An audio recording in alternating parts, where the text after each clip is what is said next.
He's walked through pain, faced down fear, and rose from the ashes, not just for himself, but for over 26,000 students who found hope through his voice. Jeff Patterson, the yielding warrior, brings raw truth, radical faith, and hard-won wisdom to the mic. This is more than a conversation. It's a call to rise. You've taught a beneficial life skill and life lessons to over 25,000 people now. But what's one thing they've taught you? I think one of the biggest things I've learned from teaching, and it's something that feeds over into every area of life, is the importance of being a good listener. Because you don't just listen to the words, you listen to the tone, you listen to the body language, you study the energy of somebody that you're talking to, and having that focus in really trying to understand and be compassionate and considerate when you're talking to people, it leads to a lot more positive outcomes than when you're all focused on yourself.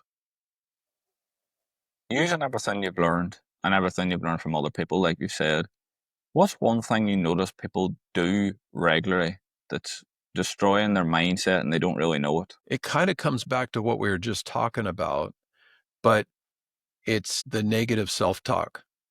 Because when something negative happens to us and it leads to 50 other negative thoughts, even though they're thoughts in your head, you're spending that time over and over again thinking down those negative rabbit holes. And when you can recognize those imbalances before you get too far down any one of those paths, it can save you a lot of time. There's this story of these two old monks, and they're walking down this dirt road after a huge rainstorm. And they come up to this big mud puddle. And on the other side of the puddle is this beautiful little girl, and she's standing there in a white dress, and she's crying. And the older monk, he hollers across the puddle and says, "Is everything okay? Can we help you?" And she says, "I need to be somewhere, but if I walk across this puddle, I'm going to get my dress all dirty." So the older monk, he rolls up his pant legs, he walks across the puddle, picks her up, puts her on his back, takes her to the other side and sets her down, and she's off on her way. Well, him and the younger monk are walking a couple miles further down the road. And finally, the younger monk is just furious. And he says, we're not supposed to touch girls, but you did back there at the puddle." And the older monk looks down and says, "I left that girl back at the puddle. Why are you still holding on to her?" How many times in life do we got to get 2 miles down the muddy road before we realize we got to let that thing go? And the meditative arts helps us see those first couple steps down that path so we don't get too far down and waste too much of our time in that negativity. In today's world, we're filled with distraction, we're filled with chaos. It's so hard to avoid now. Do you have any advice that people could genuinely start now doing that may down the road help them find a little bit of peace? The meditative arts is amazing in that it can transform your life. And I've seen it over hundreds and hundreds of times with other people. And, one of the most common things I'll hear people say is that, I've tried meditation before, but it just didn't work for me. I couldn't quiet my mind. Somewhere along the way, people got this idea that in order to be successful with meditation, that we need to reach this state of nirvana where nothing bothers us. And they couldn't be further from the truth. And, I've been very fortunate through the years to travel around the world many times and train with some amazing meditation practitioners. And I have never once met anybody who doesn't get distracted. We all do. It's just the way of being human. And when you understand this and that that's not the goal with meditation, the idea is that when we do a sitting practice or a movement practice like Tai Chi or Qigong, and we're practicing these meditative arts, that we may get distracted 50 times during a 20-minute session. And if you do, every time you get distracted, you use your breath, your posture, your movement to help find that center. And now you just got 50 repetitions of being out of balance and finding your focus. And if you do that every day, every month, every year, you start to develop this power and this ability to find that center amongst the chaos. And you're right. There's 1,000 things going on that we're bombarded with every day. And if you go down any one of those rabbit holes, they can be very distracted and throw you off center. But having a practice like this in your life helps you find that balance and helps you stay close to that center. And that's one of the, the beautiful things about the meditative art. Yeah, I idolize Kobe Bryant, and I read a lot about how he used meditation throughout his whole career. He said that he used it to hope that it would quiet the noise around him when he wasn't playing. And he talks about how someone asked him, "When did you know that it was time to retire?" And he said, like, "I've been trying to meditate for 20 something years, and never once successfully did I do it. I would almost, every time I sat down to meditate, it would turn to manifestation because I couldn't get basketball off my mind. But there was one day I was sitting at home, sat down to meditate, and I had the greatest meditation session ever. So he got up and he rang the general manager and said, "It's time for me to finish it. I, for first time, meditated, found peace. That's me done. I've got it now. There's nothing left for me to do." Do you find that people do that whenever they start to quiet their own life? They maybe find meditation to be more beneficial? Yeah, well, I think that, as you mentioned with distractions, that we get so caught up with all of these different distractions throughout the day. Oftentimes, we're forced to kind of walk around wearing a mask or putting walls up to try to protect ourselves, or maybe not be as open, or maybe we don't want to say something to hurt somebody's feelings or whatever it is. And we get so used to wearing these masks that oftentimes what happens is, you go to look at yourself in the mirror and you're still wearing the mask because you're just used to living that way. And the meditative arts helps you stay connected to who you are in your heart. And when you do that, it kind of opens up new possibilities and you see things with a wider perspective. And that's one of the benefits here. And that's why so many performers, athletes, or performing artists are turning to the meditative arts because it helps them find that different perspective and that deeper focus and helps them get to that level where they can perform at a higher level. And, it's much more commonly known these days than it was 30 years ago. But if you go take any pool of athletes and you take 100 athletes out of that pool, there's a fair amount of them that are turning to the meditative arts to improve that performance, and even somebody like a famous coach like Phil Jackson, when he was coaching the Chicago Bulls and the LA Lakers, he was having his athletes practice Tai Chi and meditation to help improve their performance, and here's the best athletes in the field of basketball on his teams. And he's working with them to help mold their intuition and their awareness and their ability to kind of stay present in the moment so they can get those areas of performance where they're kind of standing out and shining and doing more than what the average person is doing. And so the meditative arts really has so many different directions, right? So we can do the meditative arts for the performance side, for the therapeutic side to help with our health and longevity, for the medical side, the philosophical side, which is something that I've always been drawn to because it helps open up your perspective and see things from multiple angles. And then you have the spiritual side. And a lot of times when people hear about meditation, they don't realize that there's so many different applications to the practice. And so for somebody new coming to the practice, when you figure out kind of what's drawing you to the practice, you can incorporate different ritual, active, and philosophical practices that will help you down any one of those paths. I can remember whenever I first learned about meditation, and I thought the only way to meditate was, put your legs crossed on the floor, hands in the air, humming to yourself. And so I used to always get so distracted, like to the point where maybe I could do 20, 30 seconds of light meditation. Then I would almost get like the emotion of anger constantly then when I would try because I would be annoyed that I couldn't. But is there a way that when people are trying to these techniques, not just meditation, but other techniques we'll talk about to find a little bit of peace or to quiet their own mind? Is there a way they can use that emotion of anger in a way that doesn't mean physically releasing it, in a way they could use it to maybe help them be better at meditating? Definitely. The first thing is part of what's making you angry is that you feel like you're failing and you can't do it. And the reason why you feel like you're failing and can't do it is because you're looking at the goal of meditation as something you can't accomplish.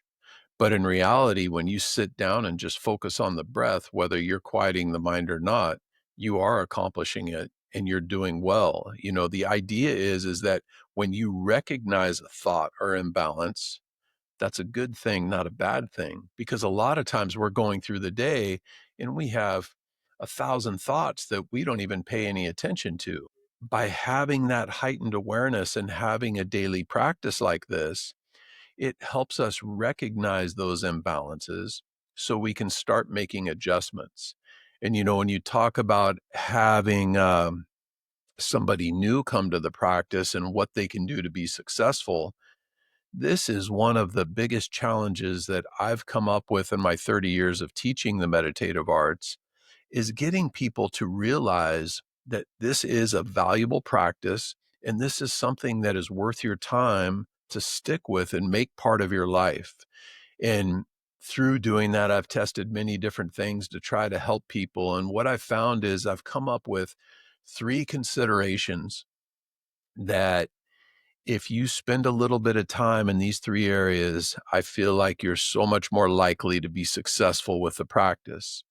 And the first one is, what is it that's drawing you to the meditative practice? Why do you want to do it? Do you want to improve your health? Are you dealing with a stress disorder? Are you wanting to improve your performance on the field? Whatever that is for you. And then once you have that, think about 10 or 20 things that are going to be positively influenced by you accomplishing that goal.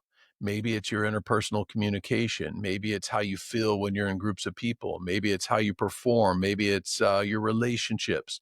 Whatever that is for you, and put some depth into that why.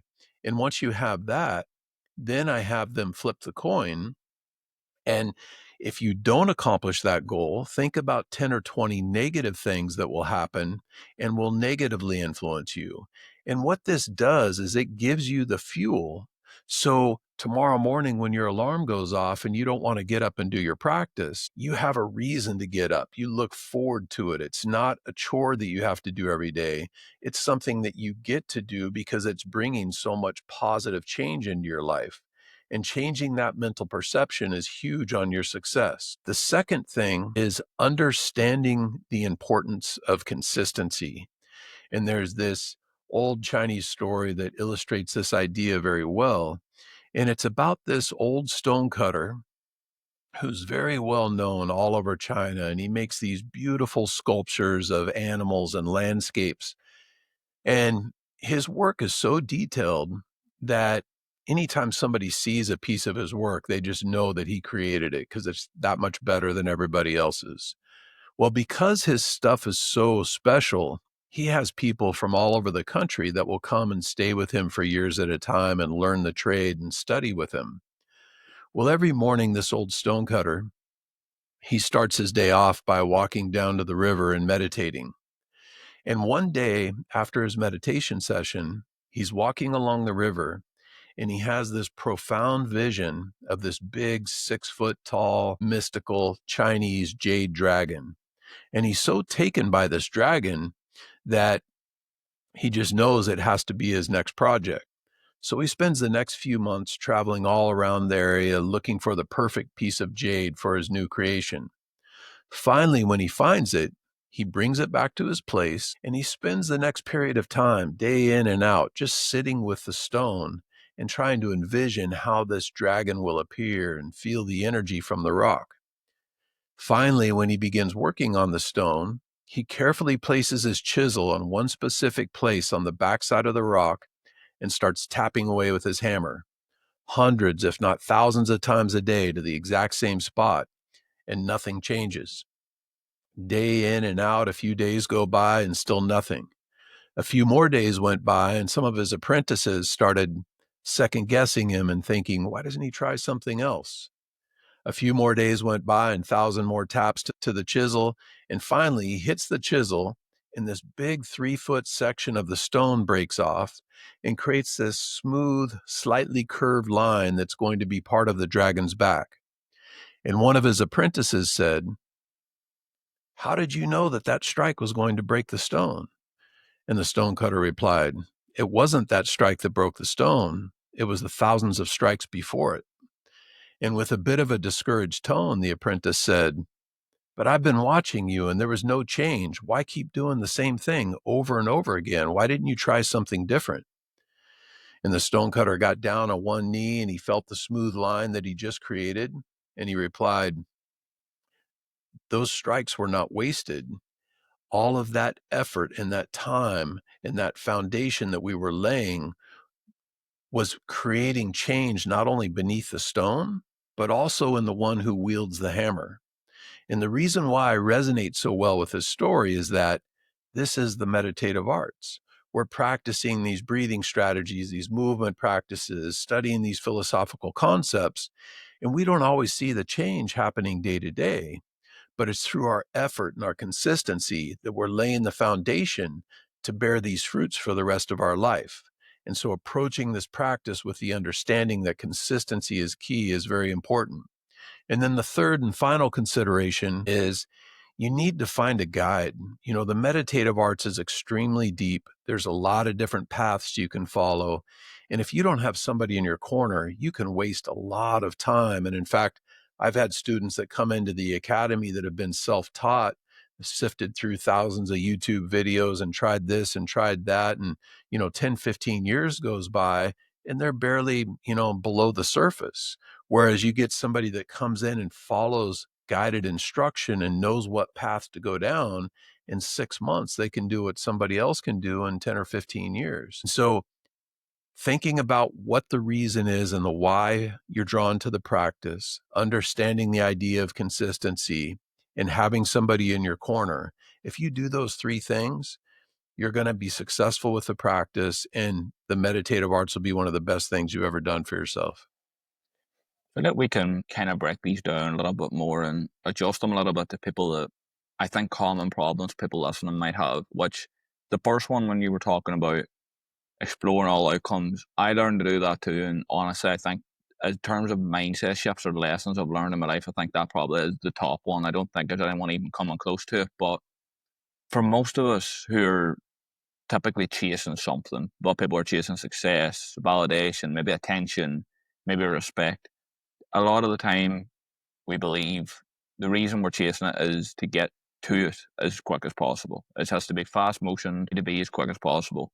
How would you advise someone thinking like that, that's having a rampant mind towards their goals? How would you give them advice to help them slow down and take in the moment for what it is?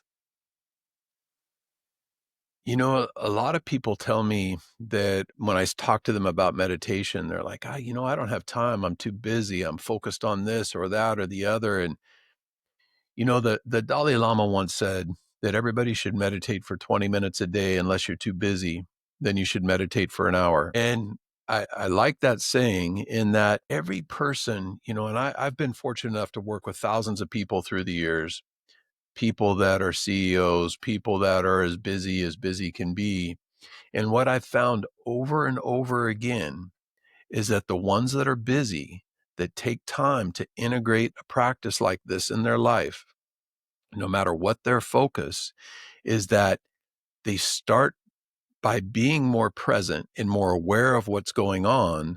They find that they're more productive and they get more done because they're not so distracted and they're not getting taken down this path and that path that takes them away from their goal. And so having a practice like this where you can expand your awareness and be more present and be more in tune when those imbalances hit you can save you a ton of time and bring you towards your goals a lot quicker. Yeah, I feel like when you address it to anybody as like you should meditate every day, it's that every day that seems to flash a red flag in their brain. They're like, I don't have time every day, but I like listen to a lot of things like Jesse Itzler will say and stuff, and he has this great theory about the rule of 100. They always say it takes 100 hours to become really skilled at something, and whenever you say it to someone, they're like, that's so long down the line. No, that could be years, that could be months. And he broke it down to, if it just take 18 minutes a day in any practice at all, doesn't even have to be anything incredible. By the end of the year, you'll be better than 95% of the world.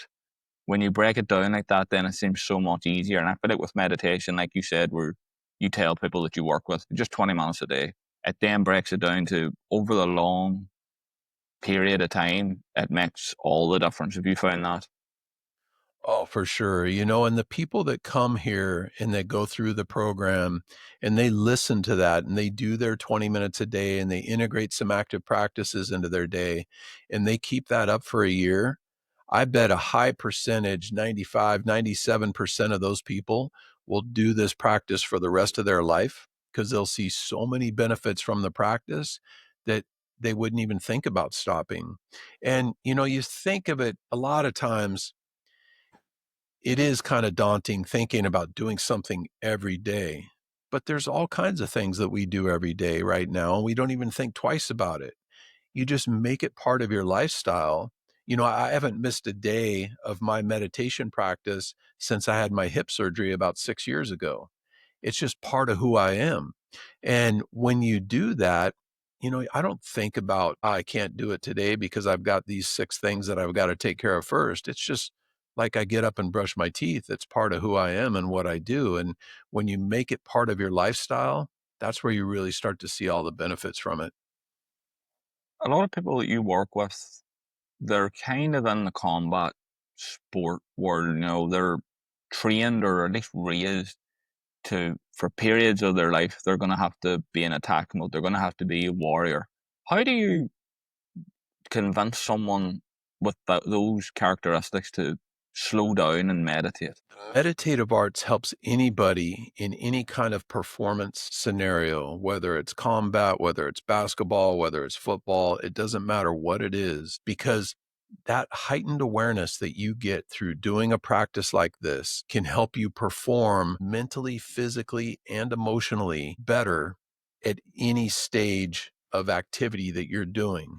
And so when you teach people to reframe their perception of it, in that, a lot of times, we talk about yielding, which is a very important concept in the meditative arts. In fact, my last book, The Yielding Warrior, breaks down yielding into 3 different pillars. There's physical yielding, mental yielding, and emotional yielding. Physical yielding is the idea that I push you, you push me, whoever's the bigger, stronger person with the most leverage eventually is going to push the other person over. But with yielding, instead of us trying to see who the bigger meathead is, when you push me, I get out of the way of that force, and now I can respond with less effort. So I'm not trying to butt heads with you and see if I'm bigger and stronger than you. Now, in order to be good at physical yielding, a lot of things have to come into play. You need to be well rooted. The lower part of your body needs to be strong and flexible so you can change your central equilibrium without getting tight. The body has to be relaxed, the breath has to be calm, and the mind has to be present. While this may take a lifetime to really master these skills, from day one, by integrating a meditation practice into your life, you start to see these things inside yourself with more clarity. And not only do you see these things in yourself, you also start to see these things in other people, which is where this starts to become very interesting. And now we're moving into what I call mental yielding. So, say, for example, you and I are having a conversation and I say something that unsettles you, and I pick up on it right from that first sign of imbalance. So rather than keeping going down that rabbit hole, I adjust the conversation and keep us in a harmonious place, which helps keep everything easier. And noticing this does a couple things. One, we're being more considerate, which is something that we could all do, but also it allows us to drive conversations to a positive outcome with the least amount of resistance. And this is beneficial in relationships and business and sales and negotiations. I mean, there's so many ways we can apply this idea. And then the third pillar of yielding is emotional yielding. And this is very much like mental yielding, but it's with your own interpersonal conflicts.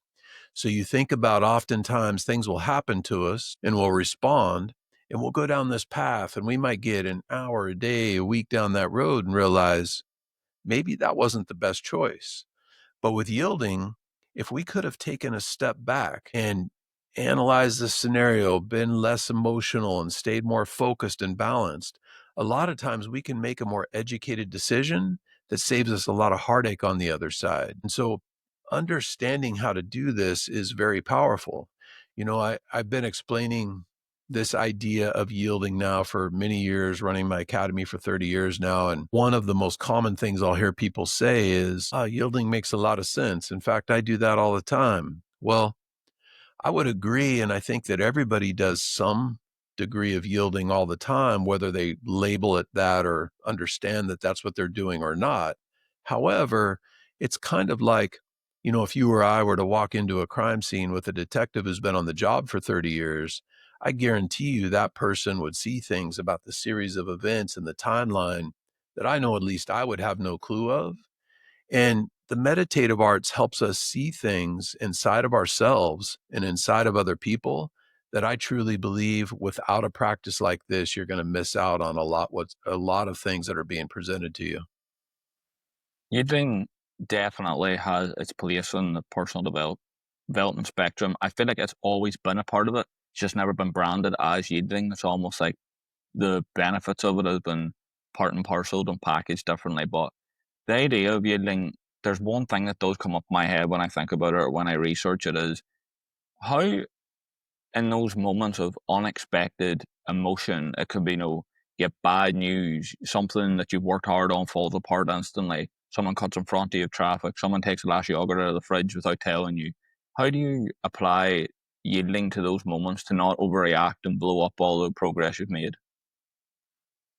So that's one of the great things about the meditative arts is that it helps us notice these imbalances when they first happen. Because when you think about something that unsettled you and you got upset because somebody cut you off or called you a name or said something to you, what happens often is we'll think about something somebody said, and then we'll think about how we want to retaliate, and we'll think about all the reasons why that was unfair, and we'll think about how somebody else said that same thing 5 years ago or whatever it is.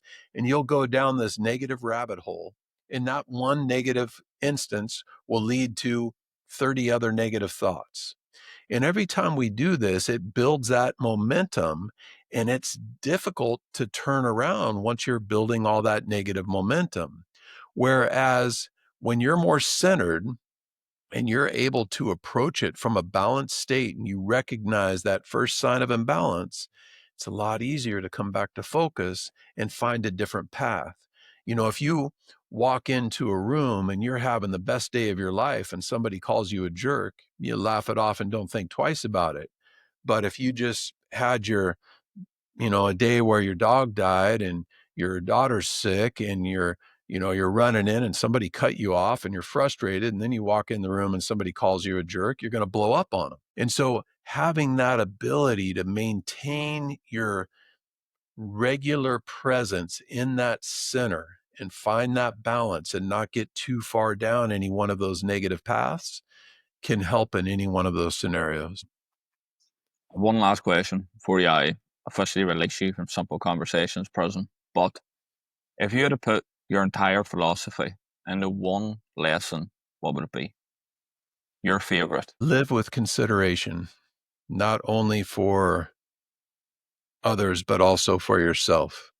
Because I find that when you can be considerate to other people and really take to heart where they're at, not only can you bring more positive light to them, but that in turn also brings positivity to yourself. Right up. Jeff, where can people find you? What are you working on? What have you got coming up? So my website is theyieldingwarrior.com. There's resources there to check out our online programs. I've got a couple books out there, The Yielding Warrior. Right now, if you go to theyieldingwarrior.com/book, pay for shipping, we'll send you out a copy of the book for free. I'm working on my next book right now, The Yielding Athlete, talking about how to use the meditative arts to build an evolving life practice to improve your athletic performance and mindset. So just always chugging along and looking for different ways to spread the word with the meditative arts.